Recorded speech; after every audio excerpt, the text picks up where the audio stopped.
Now back on this video, who knows what number this is now on this LG system, since I'm going to lunch and I just finished the video on filling the system up.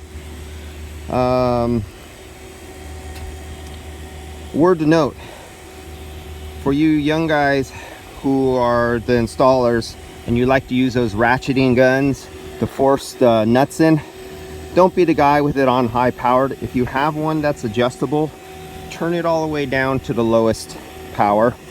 And when you start your screws, start them out by hand, not with the gun. So you cross thread, especially if the chassis has tweaked because the roof has settled a little bit after you set up your unit. Your unit might be nice, plumb and level and square when you installed it, but later as the roof settles and your chassis tweaks a little bit, you might find that your holes are a little bit off center. So don't go driving them home sideways or anything like that. Do a little tweak, use your hand, a little extra effort, and don't strip out the screws.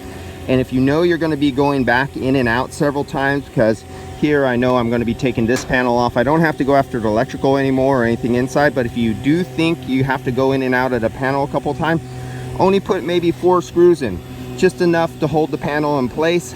Don't tighten them down and go to town on them and try to stretch the threads to make them hold really tight every time, because they have a life cycle, could only go a few times. They could go many years and many times if you do it right, but only a few times if you do it wrong. And yes, I too use a impact screwdriver drill gun too, but I've calibrated that finger and that gun after the last 40 years. I've been using impacts since when I was a child with my father in an automotive shop. And my father wouldn't let me use impacts on anything until I used a torque wrench on everything. And then after I torque wrenched it, he broke out the impact. He says, now repeat that torque with an impact gun. And until you don't strip, you don't break or anything, you're using a torque wrench until you get it right every time.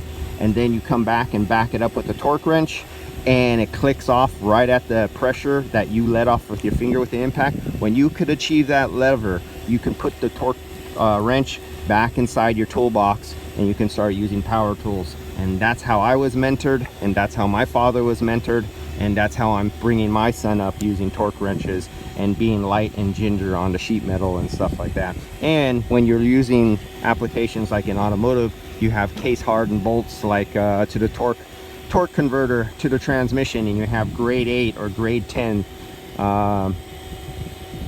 hardened bolts. Then you know you have to look up a different torque. It's not your standard torque measurements. You're talking about a different animal when you get into case hardened bolts that are really hard.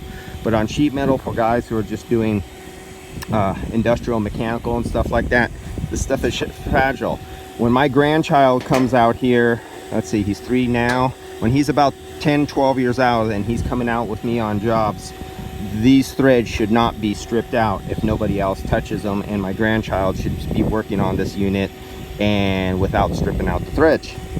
All right guys, catch you later. After lunch I'm going to come back. We're going to power cycle this sucker on and see what damage was done by somebody incorrectly snipping through some wires downstairs that killed the AC Smart, and see if I could even get this unit started. I predict there's going to be some problems because somebody improperly turned things off and disconnected some wires.